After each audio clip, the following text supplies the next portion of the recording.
Okay, now let's see the various steps that are involved in problem solving. Okay, various steps that are involved in problem solving. Mainly 4 steps are there. 4 steps ആണുള്ളത് problem solving ന്. First step is analyzing the problem. Okay, analysis of problem.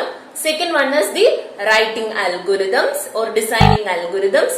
The third step is writing coding, and the fourth one is testing. Okay, we'll go deeper into these 4 topics. First one is the analyze. Okay, first one is the analysis of problem, that is analyzing the problem. Okay, firstly we have to understand what is the problem. Okay, the problem എന്താണ് problem എന്നുള്ളത് എന്ത് ചെയ്യണം, correct ആയിട്ട് മനസ്സിലാക്കണം, എന്നാലേ നമുക്ക് അതിന് solution കാണാൻ പറ്റും. അപ്പോൾ പ്രോപ്പർലി അണ്ടർസ്റ്റാൻഡ് ചെയ്തെങ്കിൽ മാത്രമേ എന്ത് ചെയ്യാൻ പറ്റത്തുള്ളൂ, ഒരു പ്രോബ്ലത്തിന് സൊല്യൂഷൻ കാണാൻ പറ്റത്തുള്ളൂ. So we have to read it carefully. Problem statement 2 or 3 times read ചെയ്തിട്ട് അത് കെയർഫുള്ളി അണ്ടർസ്റ്റാൻഡ് ചെയ്തതിന് ശേഷം മാത്രമായിരിക്കണം നമ്മൾ നെക്സ്റ്റ് സ്റ്റെപ്പിലോട്ട് പോകേണ്ടത്. So analysing, okay, properly understanding is one of the important characteristics, okay, while doing programs. Okay, അപ്പം so we have to understand the problem carefully. Then we have to list out the principal components. Okay, what are the principal components? എന്തൊക്കെയാണ് ആ പ്രോഗ്രാമിനകത്ത് essential ആയിട്ട് വേണ്ടുന്ന components എന്നുള്ളതിനെ കുറിച്ച് correct ആയിട്ടും detail ആയിട്ടുള്ള knowledge യൂസറിന് ഉണ്ടായിരിക്കണം. Then what are the core functionality for what the problem is? എന്തിനു വേണ്ടിയിട്ടാണ് നമ്മൾ ആ പ്രോബ്ലം യൂസ് ചെയ്യുന്നത്, എവിടെയൊക്കെയാണ് അതിന്റെ ആപ്ലിക്കബിലിറ്റി വരുന്നത്, എന്താണ്, എന്തിനെ കുറിച്ചാണ്, ഇങ്ങനെയുള്ള കാര്യങ്ങളെയൊക്കെ കുറിച്ച് നല്ല ഡെപ്തിൽ എന്ത് ചെയ്യണം, അണ്ടർസ്റ്റാൻഡ് ചെയ്യണം. അതിന്റെ മെയിൻ ആയിട്ടുള്ള ഫംഗ്ഷനാലിറ്റീസ് ഏതൊക്കെയാണ്, സബ് ഫംഗ്ഷൻസ് എന്തൊക്കെയാണ്, അങ്ങനെയുള്ള കാര്യത്തിനെ കുറിച്ചൊക്കെ പ്രോപ്പർലി അണ്ടർസ്റ്റാൻഡ് ചെയ്തതിന് ശേഷം മാത്രമേ പ്രോഗ്രാമിംഗിലോട്ട് പോകാവുള്ളൂ. അതുപോലെ തന്നെ നമ്മൾ ഒരു പ്രോബ്ലത്തിനെ കുറിച്ച് ഡീറ്റെയിൽ ആയിട്ട് അണ്ടർസ്റ്റാൻഡ് ചെയ്ത് കഴിയുമ്പോൾ തന്നെ നമുക്ക് അതിനകത്ത് ഡെഫിനറ്റ് ആയിട്ട് ഒരു ഇൻപുട്ട് ഉണ്ടാവും എന്നുള്ളതിന്, എന്താണ് ഇൻപുട്ട് എന്നുള്ളതിനെ കുറിച്ച് അറിയാൻ പറ്റും.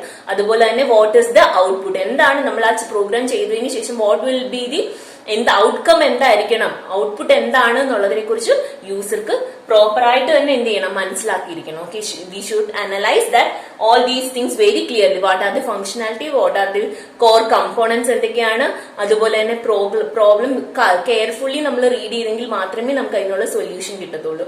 Okay, there may be some hidden intermeanings in that question, so we have to read it twice or thrice, okay, so that we could able to understood it very clearly. Okay, അപ്പം these are the important points comes under the analysis. Okay, ഒരു problem കിട്ടിക്കഴിഞ്ഞാൽ, ഒരു programme, ഒരു user നമ്മുടെ അടുത്ത് ഇന്നൊരു problem solve ചെയ്യണം എന്ന് പറഞ്ഞിട്ട് വരുവാണെങ്കിൽ we have to understand that problems properly. Firstly we have to analyze it, we have to understand, define. ആ പ്രോബ്ലത്തിനെ more and more deeperly define ചെയ്യണം, എന്നാലേ ആ പ്രോബ്ലത്തിനെ കൂടുതലായിട്ട് നമുക്ക് അണ്ടർസ്റ്റാൻഡ് ചെയ്യാൻ പറ്റും.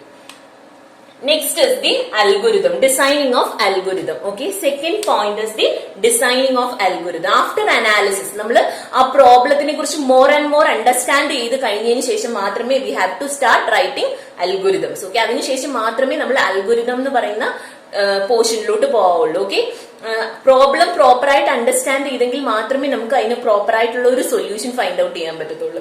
ഓക്കെ, അപ്പൊ അതിന്റെ അനാലിസിസ് നമ്മൾ എത്രത്തോളം കറക്റ്റ് ആയിട്ടാണ് അതിനെ അനലൈസ് ചെയ്തതിനെ ഡിപ്പെൻഡ് ചെയ്തിരിക്കും നമ്മുടെ പ്രോഗ്രാമിന്റെ കറക്റ്റ്നെസ്, ആക്യുറേറ്റ്നെസ് ഒക്കെ. ഓക്കെ, ആ പ്രോബ്ലം പ്രോപ്പർ ആയിട്ട് അനലൈസ് ചെയ്തെങ്കിൽ മാത്രമേ നമുക്ക് അതിനുള്ള പ്രോപ്പർ ആയിട്ടുള്ള അൽഗോരിതം എഴുതാൻ പറ്റൂ.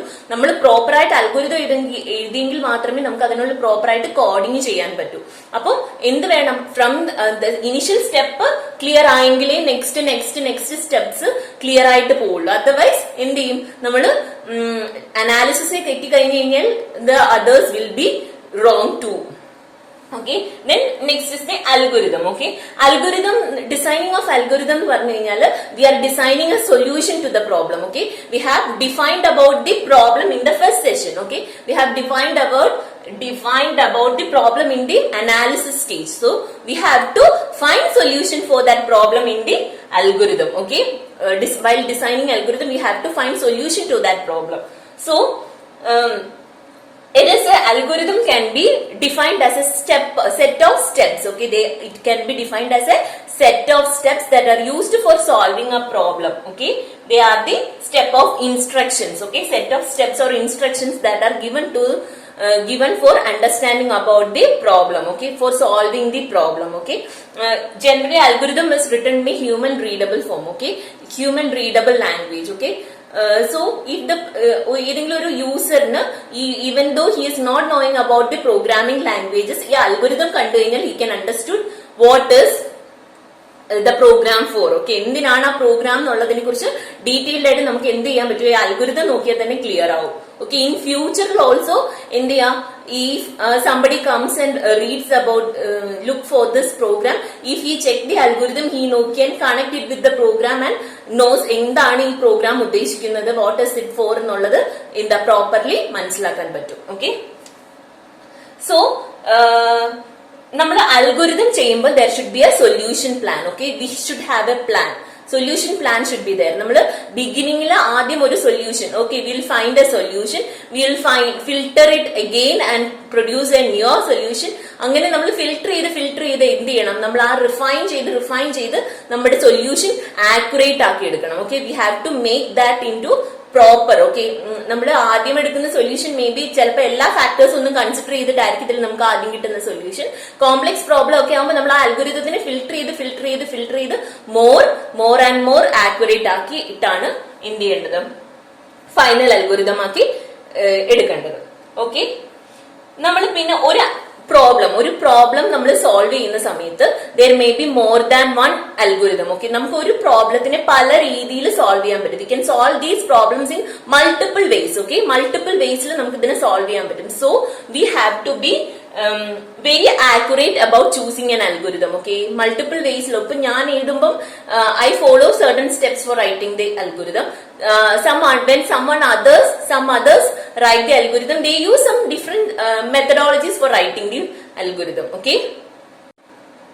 Okay, after analyzing the problem and after writing or designing of algorithm, the next step is the coding. Okay, coding is writing the program. Okay, coding is writing of program in a high level language. Okay, in a programming language. Okay, so നമ്മൾ algorithm എന്ന് പറയുന്നത് നമ്മുടെ English ലാംഗ്വേജിൽ നമ്മൾ എഴുതിയ പ്രോഗ്രാമിനെ കുറിച്ചുള്ള പ്രോബ്ലത്തിന്റെ സൊല്യൂഷൻ ആണ്. Okay, and we have to convert or we have to translate this into algorithm into a programming language. Okay, program ആയിട്ട് നമ്മൾ എന്ത് ചെയ്യണം, ഇതിനെ കൺവേർട്ട് ചെയ്യണം. നമ്മൾ പൈത്തൺ ആണ് യൂസ് ചെയ്യുന്നത് നമ്മുടെ പ്രോഗ്രാമിംഗ് ലാംഗ്വേജ് ആയിട്ട്. അപ്പൊ നമ്മൾ എഴുതിയ അൽഗോരിതം, ഇംഗ്ലീഷ് ലാംഗ്വേജിൽ എഴുതിയ algorithm we have to convert it into a programming language. So we have to know a programming language for coding. Okay, നമുക്ക് കോഡിംഗ് ചെയ്യണമെന്നുണ്ടെങ്കിൽ we should know a language. Okay, നമുക്കൊരു language അറിയാമെങ്കിൽ മാത്രമേ we can program. Okay, then we have to, while coding, okay, നമ്മൾ coding ചെയ്യുന്ന സമയത്ത് we have to record all the details about the പ്രോഗ്രാമിനെ കുറിച്ചുള്ള എല്ലാ ഡീറ്റെയിൽസും, നമ്മൾ അതിനകത്ത് യൂസ് ചെയ്യുന്ന വേരിയബിൾസ്, നമ്മൾ യൂസ് ചെയ്യുന്ന ലോജിക്, നമ്മൾ ഓരോന്നിനെ കുറിച്ചും ഓരോ ഫംഗ്ഷൻസ് എന്തിനാണ്, നമ്മൾ ഓരോന്നിനെ കുറിച്ച് എന്ത് ചെയ്യണം, ഡീറ്റെയിൽഡ് ആയിട്ട് വി ഹാവ് ടു റെക്കോർഡ്. നമ്മൾ അതിനെ കുറിച്ചുള്ള ഡോക്യുമെന്റേഷൻ റിപ്പോർട്ട് കറക്റ്റ് ആയിട്ട് തന്നെ എഴുതിയിരിക്കണം. ഓക്കെ, അതുപോലെ തന്നെ സൊല്യൂഷൻ ഡോക്യുമെന്റ് ദാറ്റ് ഇസ് നമ്മൾ ഒരു പ്രോബ്ലം സോൾവ് ചെയ്യാൻ വേണ്ടിയിട്ട് there may be multiple ways. Okay, നമുക്ക് ഒരു പ്രോബ്ലം സോൾവ് ചെയ്യാൻ മൾട്ടിപ്പിൾ വേസ് ഉണ്ടായിരിക്കും. പക്ഷെ what method we have choosed, okay, നമ്മൾ ചൂസ് ചെയ്ത മെത്തേഡ് ഏതാണ്, ആ പ്രോബ്ലത്തിനെ സോൾവ് ചെയ്യാൻ വേണ്ടിയിട്ട് what method we have chosen, അതിനെ കുറിച്ച് ഇൻ ഡെപ്തിൽ അതിന്റെ ലോജിക് എന്താണെന്നുള്ളതിനെ കുറിച്ച് ഡീറ്റെയിൽ ആയിട്ട് നമ്മൾ ഡോക്യുമെന്റ് ചെയ്ത് വെക്കണം. ഓക്കെ, മെയിൻലി നമ്മൾ ഇങ്ങനെ ഒരു ഡോക്യുമെന്റേഷൻ ചെയ്യുന്നത് എന്തിനാന്ന് വെച്ച് കഴിഞ്ഞാല് നമുക്ക് ഫ്യൂച്ചറിൽ എന്ത് ചെയ്യാം, ഈ ഒരു റെഫറൻസ് ഇതെടുക്കാൻ പറ്റും. ഇതേ കൂട്ട് സിമിലർ ആയിട്ടുള്ള പ്രോബ്ലംസ് വരുന്ന സമയത്ത് എന്ത് ചെയ്യാൻ പറ്റും, നമുക്ക് ഇതൊരു റെഫറൻസ് ആയിട്ട് എടുക്കാൻ പറ്റും. ഓക്കെ, ഇതൊരു റെഫറൻസ് ആയിട്ട് എടുക്കണം എന്നുണ്ടെങ്കിൽ എന്താണ്, ഇത് എന്താണെന്നുള്ളത് നമുക്ക് മനസ്സിലായിരിക്കണം. ഓക്കെ, ഫ്യൂച്ചറിൽ നമ്മൾ കുറെ വർഷങ്ങൾക്ക് ശേഷം എടുത്ത് നോക്കുമ്പോൾ ഈ പ്രോഗ്രാം എന്താണെന്നുള്ള ഒരു ഡൗട്ട് ഉണ്ടാവരുത്. Okay, we have to know about it clearly. So we have to document. നമ്മുടെ അൽഗോരിതത്തിൽ നമ്മൾ ഇംഗ്ലീഷിൽ എഴുതുന്ന കൂട്ട് തന്നെ എന്ത് ചെയ്യണം, പ്രോപ്പർലി പ്രോഗ്രാമിനകത്ത് ഓരോ സ്റ്റെപ്സും എന്തിനാണെന്നുള്ളതിനെ കുറിച്ച് ഡീറ്റെയിൽഡ് ആയിട്ട് എഴുതണം. നമ്മൾ അതിന് കമന്റ്സ് എന്ന് പറയും, കമന്റ്സ്. ഓക്കെ, കമന്റ്സ് ആയിട്ട് കൊടുക്കാറുണ്ട്. ഓക്കെ, ഓരോ സ്റ്റേറ്റ്മെന്റ്സും for what it is used for, എന്തിനു വേണ്ടിയിട്ടാണ് നമ്മൾ അങ്ങനെ ഒരു സ്റ്റേറ്റ്മെന്റ് പ്രോഗ്രാമിൽ കൊടുത്തെന്നുള്ളത് ഡിസ്ക്രൈബ് ചെയ്യാൻ വേണ്ടിയിട്ടാണ് നമ്മൾ കമന്റ്സ് കൊടുക്കുന്നത്. So we have to add comments to the programs. അതുപോലെ തന്നെ നമ്മൾ ടോട്ടലായിട്ട് നമ്മുടെ പ്രോഗ്രാമിന്റെ സൊല്യൂഷൻ എന്താ, സൊല്യൂഷനെ കുറിച്ച് ഒരു ഡീറ്റെയിൽ, നമ്മൾ എന്ത് ലോജിക് യൂസ് ചെയ്തിട്ടാണ് ആ പ്രോബ്ലം സോൾവ് ചെയ്തത് എന്നതിനെ കുറിച്ച് എന്ത് ചെയ്യണം, നമുക്ക് ഡീറ്റെയിൽഡ് ആയിട്ടുള്ള ഒരു ഡിസ്ക്രിപ്ഷൻ, ഒരു ഡോക്യുമെന്റേഷൻ ഉണ്ടായിരിക്കണം. അതാണ് കോഡിങ്ങിനെ കുറിച്ച് വരുന്നത്. പിന്നെ നമ്മൾ പ്രോഗ്രാമിംഗ് ലാംഗ്വേജ് പഠിക്കുമ്പോൾ കോഡിങ്ങിനെ കുറിച്ചുള്ള ഡീറ്റെയിൽസ് നമുക്ക് അറിയാൻ പറ്റും. Okay, then last one is the testing and debugging. Okay, testing and debugging അതായത് നമ്മൾ ചെയ്ത programme we have written lots of codes. Okay, നമ്മൾ കുറെ കോഡുകൾ എഴുതി, we have to check whether these codes are running. Okay, നമുക്ക് ഇത് run ചെയ്യാൻ പറ്റുന്നുണ്ടോ, ഇത് പ്രോപ്പർ ആയിട്ട് നമുക്ക് ഡിസൈഡ് ആയിട്ടുള്ള ഔട്ട്പുട്ട് ആണ് ഈ പ്രോഗ്രാം നമുക്ക് തരുന്നതെന്നുള്ളതാണ് ടെസ്റ്റിംഗ്. ഓക്കെ, സോ നമ്മൾ ഒരു പ്രോബ്ലം ചെയ്തു കഴിഞ്ഞു കഴിഞ്ഞാൽ we have to give various parameters. Okay, to check whether എല്ലാ പാരാമീറ്റേഴ്സിനും നമുക്ക് ഡിസൈഡ് ആയിട്ടുള്ള ഔട്ട്പുട്ട്സ് ആണ് കിട്ടുന്നത് എന്നുള്ളത്. ഓക്കെ, ചില കേസുകളിലൊക്കെ നമുക്ക് ചില ഇൻപുട്സ് കൊടുക്കുന്ന സമയത്ത് നമുക്ക് ഡിസൈഡ് ഔട്ട്പുട്ട് കിട്ടാത്ത സിറ്റുവേഷൻസ് വരാറുണ്ട്. So we have to give എല്ലാ ആസ്പെക്ട്സിലുള്ള വാല്യൂസ് അല്ലെങ്കിൽ എല്ലാ ആസ്പെക്ട്സിലുള്ള പാരാമീറ്റേഴ്സും കൊടുത്തിട്ട് നമ്മുടെ പ്രോഗ്രാം റൺ ചെയ്യുമ്പോൾ എന്താണ് എത്രത്തോളം എഫിഷ്യന്റ് ആയിട്ട് അത് വർക്ക് ചെയ്യുന്നുണ്ടോ എന്നുള്ളത് we have to check. Okay, then error. Okay, errors. Okay, നമ്മൾ റൺ ചെയ്യുന്നു, we have found two types of errors are there. Okay, syntactical ആയിട്ടുള്ള എറർ ഉണ്ട്, സിമാന്റിക്സ് ആയിട്ടുള്ള എററും ഉണ്ട്. ഓക്കെ, സിന്റാക്ടിക്കൽ എന്ന് പറഞ്ഞു കഴിഞ്ഞാൽ നമ്മൾ എഴുതിയിരിക്കുന്ന പ്രോഗ്രാമിന്റെ സ്ട്രക്ചറിനകത്ത് എന്തെങ്കിലും എറേഴ്സ് വരുന്നതാണ് എന്താണ് സിന്റാക്ടിക്കൽ എറേഴ്സ് എന്ന് പറയുന്നത്. പ്രോഗ്രാമിനകത്ത് നമ്മൾ ഓരോ സ്റ്റേറ്റ്മെന്റ് കൊടുക്കുന്നതിനും there are definite rules. Okay, നമുക്കൊരു പെർട്ടിക്കുലർ റൂളിന്റെ ബേസിസിലാണ് നമ്മൾ എന്ത് ചെയ്യുന്നത്, പ്രോബ്ലത്തിനുള്ള കോഡിങ് എഴുതുന്നത്, പ്രോഗ്രാമിനകത്ത് കോഡിങ് എഴുതുന്നത്. ഓക്കെ, നമ്മൾ ഇംഗ്ലീഷ് സംസാരിക്കുന്നു, there are certain rules, grammars is there. Okay, നമ്മൾ എവിടേക്കാണ് എന്തൊക്കെയാണ് ഉപയോഗിക്കേണ്ടതെന്നുള്ളതിന് ദർ ഇസ് സർട്ടൻ റൂൾ. എല്ലാ ലാംഗ്വേജസിനും there are certain rules that should be followed by using that language. അതുപോലെ തന്നെ കമ്പ്യൂട്ടർ ലാംഗ്വേജിനും we have certain rules. Okay, അപ്പൊ സിന്റാക്സിൽ ഈ റൂൾസ് ആണ് പറയുന്നത്. ഓക്കെ, അതിന്റെ നമ്മുടെ പ്രോഗ്രാമിന്റെ സ്ട്രക്ചർ എങ്ങനെയാണ് വരേണ്ടതെന്നുള്ളതിനെ കുറിച്ചാണ് നമ്മൾ സിന്റാക്സിനകത്ത് വരുന്നത്. അപ്പൊ നമ്മൾ ആ സിന്റാക്സ് നമ്മൾ തെറ്റിച്ചു കൊടുക്കുകയാണ് ചെയ്യുന്നതെങ്കിൽ നമ്മൾ അതിന്റെ അടുത്ത് വേണ്ടുന്നിടത്ത് ബ്രാക്കറ്റ് കൊടുക്കാതിരിക്കുക, അങ്ങനെയൊക്കെ എന്തെങ്കിലും നമ്മൾ സിന്റാക്ടിക്കൽ ആയിട്ട് സ്ട്രക്ചറിനകത്ത് വ്യത്യാസം വരുന്ന രീതിയിൽ എന്താ പ്രോഗ്രാമിംഗ് കോഡിംഗ് ചെയ്യുവാണെങ്കിൽ അതിനെയാണ് സിന്റാക്ടിക്കൽ എറർ എന്ന് പറയുന്നത്. ഓക്കെ, അത് എന്താണ് നമ്മൾ റൺ ചെയ്യുമ്പോൾ തന്നെ എന്ത് ചെയ്യും, നമ്മുടെ സിസ്റ്റം അത് കാണിക്കും, ദർ ഇസ് ആൻ എറർ എന്നുള്ളത് സിസ്റ്റം നമ്മളെടുത്ത് പറഞ്ഞു തരും. Okay, but semantics is a logical error. Logical error എന്ന് പറയുമ്പോൾ നമ്മൾ എന്താണ്, നമ്മൾക്ക് രണ്ട് നമ്പർ എന്ത് ചെയ്യണം, we have to find the sum of two numbers. നമുക്ക് രണ്ട് നമ്പേഴ്സിന്റെ സം ചെയ്യണം. Okay, for that what we have to do, we have to add two numbers a plus b. We have to എന്താണ് addition process ചെയ്തെങ്കിലേ നമുക്ക് result കിട്ടത്തുള്ളൂ. നമ്മൾ ഈ അഡീഷന് പ്ലസ് സൈന് പകരം എന്ത് ചെയ്യുകയാണ്, നമ്മൾ മൈനസ് സൈൻ കൊടുക്കുകയാണ്. ഓക്കെ, ഫോർ അവർ റിസൾട്ട് നമുക്ക് കിട്ടേണ്ട റിസൾട്ട് എന്ന് പറയുന്നത് എ പ്ലസ് ബി ആണ്, പക്ഷെ നമ്മൾ കൊടുത്ത സൈൻ എന്ന് പറയുന്നത് ഓക്കെ ഓപ്പറേറ്റർ എന്ന് പറയുന്നത് മൈനസ് സൈൻ ആണ് കൊടുത്തത്. ഓക്കെ, എയും ബിയും, എയുടെ വാല്യൂ 10 ആണ്, ബിയുടെ വാല്യൂ 5 ആണ്. നമുക്ക് കിട്ടേണ്ട ഡിസൈഡ് ആയിട്ടുള്ള റിസൾട്ട് 15 ആണ്.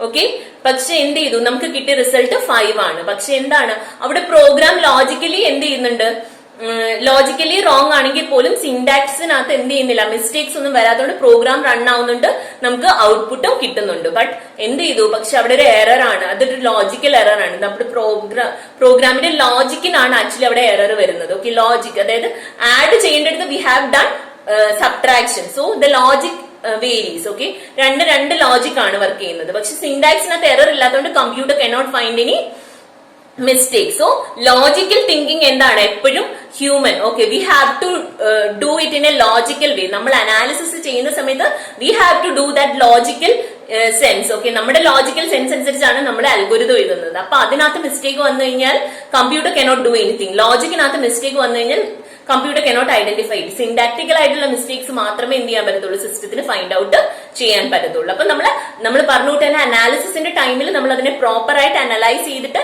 അൽഗോരിതം എഴുതുന്ന സമയത്ത് അത് പ്രോപ്പർ ആയിട്ട് ആ അനാലിസിസിന്റെ ബേസിസിൽ നമ്മൾ സ്റ്റെപ്സ് ചെയ്തുവാണെങ്കിൽ മാത്രമേ ബാക്കിയുള്ള കോഡിങ്ങിൽ അത് റിഫ്ലക്ട് ചെയ്യത്തുള്ളൂ. ഓക്കെ, ഇനി after correcting the program code, okay, we have to give it to the destination. നമുക്ക് ആരാണോ നമ്മുടെ അടുത്ത് ഇങ്ങനെ ഒരു പ്രോബ്ലം സോൾവ് ചെയ്യാൻ തന്നത് അവർക്ക് നമ്മൾ എന്ത് ചെയ്തു, നമ്മൾ സോഫ്റ്റ്വെയർ, നമ്മളിതിപ്പോ ചെറിയ പ്രോഗ്രാമിന്റെ കാര്യമല്ല, നമ്മൾ ലാർജ് പ്രോഗ്രാംസിന്റെ ഒക്കെ ഒരു സോഫ്റ്റ്വെയറിന്റെ കേസിലാണെങ്കിൽ നമ്മൾ ആ software have to be delivered. Okay, നമുക്കത് എന്ത് ചെയ്യണം, യൂസറിന് തിരിച്ചു കൊടുക്കണം. യൂസറിന് നമ്മുടെ അടുത്ത് സോൾവ് ചെയ്യാൻ പറഞ്ഞ ആരാണോ അവർക്ക് എന്ത് ചെയ്യണം, നമ്മൾ അതിനെ ഒരു പ്രോജക്റ്റ് ആക്കി എന്ത് ചെയ്യുകയാണ്, നമ്മൾ അവർക്ക് ഡെലിവറി ആണ്. ഇനി ഇത് ഡെലിവറി ചെയ്ത് കഴിഞ്ഞു കഴിഞ്ഞാലും there may be a chance of causing some errors. Okay, അവർ ചിലപ്പോൾ റൺ ചെയ്തുകൊണ്ടിരിക്കുന്ന സമയത്ത് പലതരത്തിലുള്ള എറേഴ്സും ഉണ്ടാവാനുള്ള ചാൻസസ് ഉണ്ട്. അങ്ങനെ വരുമ്പോഴെന്ത് ചെയ്യണം, നമുക്ക് we have to give proper maintenance to that systems. Okay, അങ്ങനെ വരുന്ന പ്രോഗ്രാംസിന് പ്രോജക്ട്സിന് വി ഹാവ് ടു, നമ്മൾ അത് പിന്നെയും പിന്നെ എന്താണ്, നമ്മൾ ഒരു വൺസ് നമ്മൾ ഡെലിവർ ചെയ്ത് കഴിഞ്ഞ് കഴിഞ്ഞാൽ നമ്മളുടെ റെസ്പോൺസിബിലിറ്റി കംപ്ലീറ്റ്ലി ഓവർ ആവില്ല. We have to give maintenance also. Okay, while software developing we have to provide maintenance facility also. Okay, that's all about the different steps for problem solving. Okay, now we'll move on to the depth of algorithm. Algorithത്തിന്റെ more deeper sides, എങ്ങനെയാണ് algorithm എഴുതുന്നത് എന്നുള്ളതിനെ കുറിച്ചൊക്കെ നമുക്ക് more deeper ആയിട്ട് study ചെയ്യാം.